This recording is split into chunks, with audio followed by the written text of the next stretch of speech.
Hello, and welcome to the video tutorial series on RetroERS. My name is Brian, and I'm with DataVault Solutions. Today we will install and configure the RetroERS management utility on a Windows 7 professional system with Retrospect 8.2. Previously, we installed the RetroERS configuration utility on a SQL 2012 Express on a Windows 2008 R2 server. So I have my installation package here. I'm going to go ahead and run the setup. Click Next. Accept the end user license agreement. We're going to accept the default installation location and allow everyone to run this application. And then hit Close. Next, I will launch the application. First thing we need to do is tie in with the SQL server that we previously configured. I've already captured the SQL Server name and instance. So I'm going to go ahead and copy that and paste it in here. Now I'm also going to utilize the SQL account that we created when we installed the ERSCU. So RetroERS user, and then the password that I specified earlier. Test the connection. Successful. Okay. As you can see, it has linked up with the database, so it has already populated the information for the SQL Server, the reporting services, the ERS agent information that we need to populate now is the agent path. So we'll enumerate that out and note that that is the C program files, x86, DataVault Solutions, RetroERS Manager, and then the Retrospect Backup Report UTX and the Operations Log UTX. Before we can get that information, we need to make sure that Retrospect is set up to log. So we'll go open up Retrospect, we'll go to the Preferences under Configure, and down to the Notification Logging section. Make sure that the checkbox is checked for Export Backup Report and Operations Log, and then note the location. Once you're done with that, run any job and it will populate those logs. It's very important to make sure that those logs exist before we proceed to the next step. So I'm going to enumerate that out. Again, it's with the C program data, Retrospect Backup Report UTX, and then same thing for the Operations Log UTX, C program data, Retrospect, open, and then backup set users. On the backup set users, previously on the server, we selected Active Directory. If this machine was not part of the domain, I could just leave this as Other ERS Manager and manage all the accounts from there, or I could select Local Machine, but then I would have to duplicate the accounts on this machine.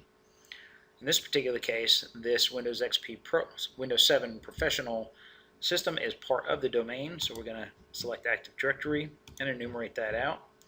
The domain, the AD server, and then select the same group, RetroERS group, and then hit OK. And we'll go ahead and launch the application. Now it's looking for product activation. It comes with a 45-day trial. You can either do internet activation or telephone activation. So we're going to go ahead and select later for this. It tells me we have 45 days. Okay. Note that the boxes are empty still. The upper box, the lower box, enumerated out. We see our users from that security group that we had created previously. But we do not have any backup sets. So what we're going to do is go ahead and run the agent. And the agent will go out there and grab those logs and process those. Okay, now we're going to refresh this. We see that we have 2 backup sets in our Retrospect. So we go over here and we go to Configure Backup Sets. We have our 2 backup sets.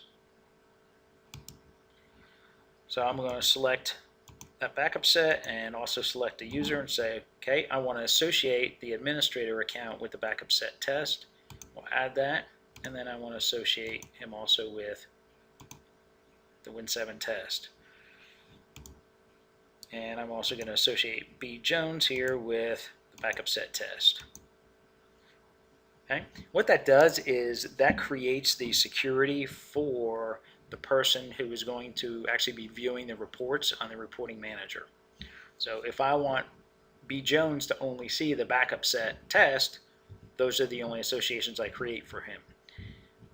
The administrator, I would want to be able to see all the backup sets, so I will add that for each one. And then I can go ahead and click on the report manager. And since I'm already logged in as the administrator of the domain, it does not prompt me for credentials. And I'm going to go first into the dashboard. Dashboard gives you a high overview of the status of your backups. Probably a good place to start each day. Okay.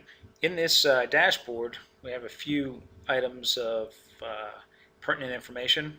Unassigned backup sets. Well, we don't have any unassigned because we have already assigned both of them. We have our active user accounts, and then we have some information about the actual backup sets. Backup set names here, the actual Retrospect server that backup exists on, and the last backup date. And just for references, we have days aged. So in this particular case, we can see that it's been 91 days since backup set test has run. So if I was a backup administrator, I would be concerned with that unless that is just a single time run and I don't care whether it's not run in the last couple of days. So we can go back to our Retrospect reports and we'll click on the admin backup report. Backup report runs and it populates the information. Note we had previously chose 5 days in our ERS manager configuration utility, and so our report date spread is from the 9th to the 13th. So if you want to change that, you just go up to the application settings, tools, application settings, and SQL reporting, and we can change that to, let's change it to 95 days. So we'll pick up that old report. We'll restart that. We're still not going to activate. Okay, and then we'll go ahead and refresh this. Okay, now it says 6/11 through 9/13. And I have both my backup sets. And both were successful. Over here I have my backup set test details. I can click on that. It will give me the actual specific details of the backup job as it ran. Tell me how many files it's backed up, how many gig, time starting, stopping, and location of the reports. Close that, and close that. Well, that completes installation of the RetroERS Manager. Thank you for joining us.